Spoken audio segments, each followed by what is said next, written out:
A remarkable milestone in economic history, the Tulip Mania, which took place in the Netherlands during the 1630s, was a period of extraordinary rise and dramatic decline in tulip prices. The phenomenon is acknowledged as one of the first documented examples of a speculative bubble, in which the unrestrained demand for rare and exotic tulips reached outrageous proportions. These exotic flowers came from the Ottoman Empire and conquered the Dutch aristocracy's dreams and tastes. Tulips were initially considered symbols of status and wealth, ornamenting the gardens of noblemen and elite households.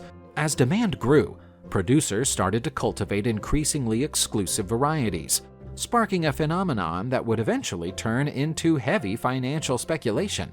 The road to rampant euphoria in the tulip market soon unfolded, setting the stage for an eventful chapter in the Dutch 17th century's economic history. The appetite for rare and unusual tulips prompted a futures market, where people could buy contracts to acquire tulips at agreed prices in the future.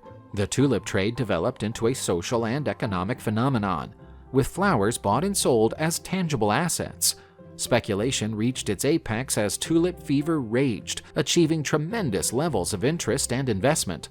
Some tulip varieties even sold for prices rivaling valuable properties, but this apparent boom was unsustainable. In February 1637, the tulip market crashed in spectacular fashion. The speculative bubble popped, which left many investors with extremely overpriced tulips in their hands, and no buyers willing to pay the skyrocketing prices. The Dutch government swung into action to curb the ensuing economic chaos. The Tulip Mania affected every social class, the wealthy as well as the less affluent. Many people lost their savings and property. The tulip crisis impacted the Dutch real economy, damaging sectors other than the flower market. Trust in business and commercial dealings was undermined, hampering economic growth. The Tulip Mania is frequently cited as a classic example of how unchecked speculation can have disastrous implications for an economy. While it took place centuries ago, the Tulip Mania is still a fascinating event and an important lesson about the dangers of excessive speculation and the lack of solid foundations in financial markets.